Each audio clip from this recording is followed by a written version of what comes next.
Bagi kita, bukanlah sesuatu yang pelik apabila melihat orang berlari kat lapangan terbang, selalunya sebab lambat hendak menaiki pesawat.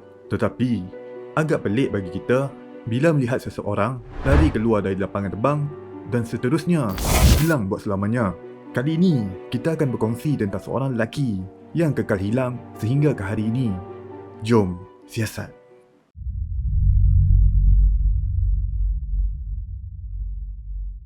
Pada 30 Jun 2014, Lasmi Teng, seorang lelaki Jerman yang berumur 28 tahun, telah pergi bercuti bersama 4 orang kawannya ke sebuah pusat pelancongan yang bernama Resort Golden Sands di Bulgaria sempena cuti musim panas.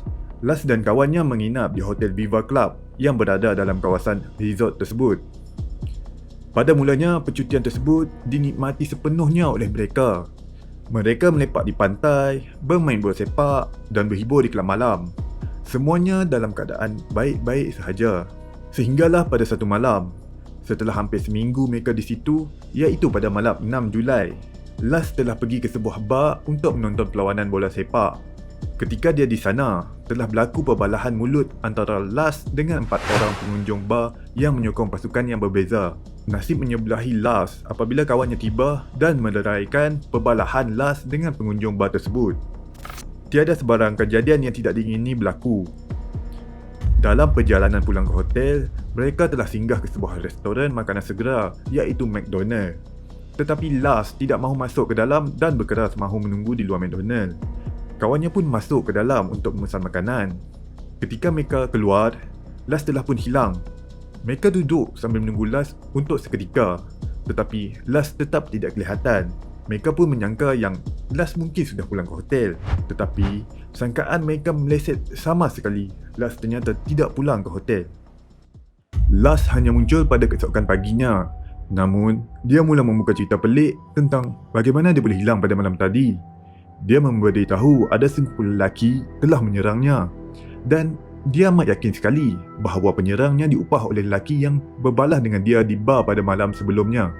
Namun, kawan-kawannya tidak mempercayai apa yang dikatakan oleh dia. Mereka pun macam, okeylah, dah jom siap-siap nak balik dah hari ni. Tetapi, Las pula memberitahu yang dia telah ditumbuk di bahagian telinga sewaktu diserang oleh sekumpulan lelaki tersebut.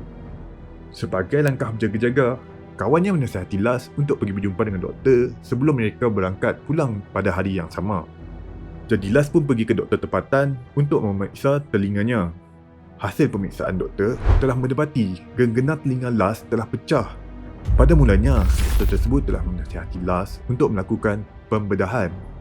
Tetapi telah ditolak oleh Las kerana dia lebih sanggup untuk melakukan pembedahan di Jerman, tempat asalnya.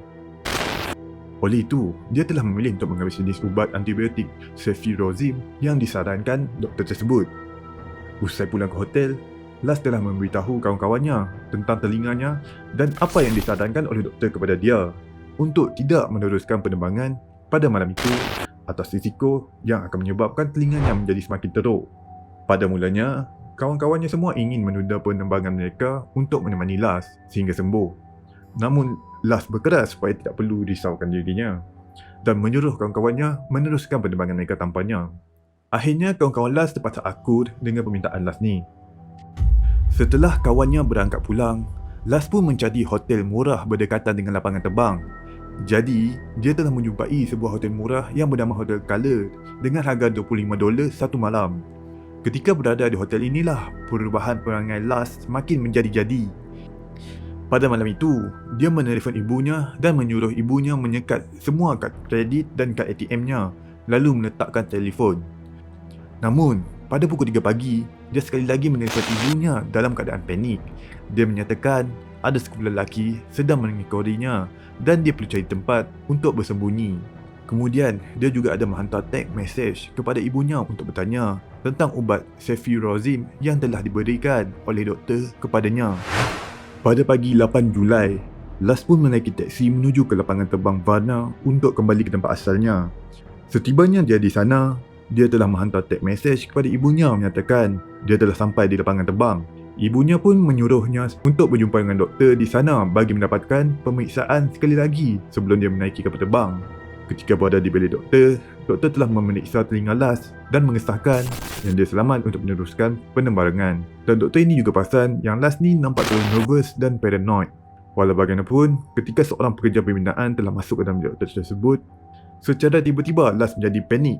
Lalu dia menjerit ketakutan, menyatakan, "Aku tidak mahu mati di sini."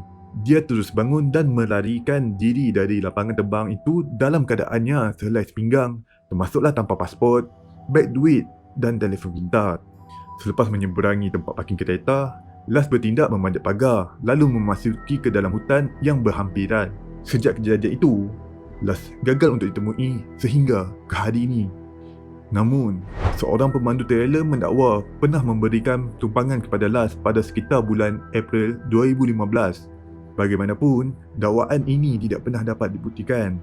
Dan pada Disember tahun berikutnya, seorang lelaki telah dijumpai dalam keadaan tidak terurus di hutan liar Amazon, Brazil. Dari segi paras rupa dan saiz tubuh lelaki itu sememangnya hampir mirip dengan Lars Mitang. Namun selepas pemeriksaan dijalankan, identiti lelaki itu dikenal pasti sebagai Anton Pilipa, warga Kanada yang telah hilang dari rumahnya sejak tahun 2012. Sehingga ke hari ini, tidak dapat dipastikan apa sebenarnya yang menimpa Lars Mitang.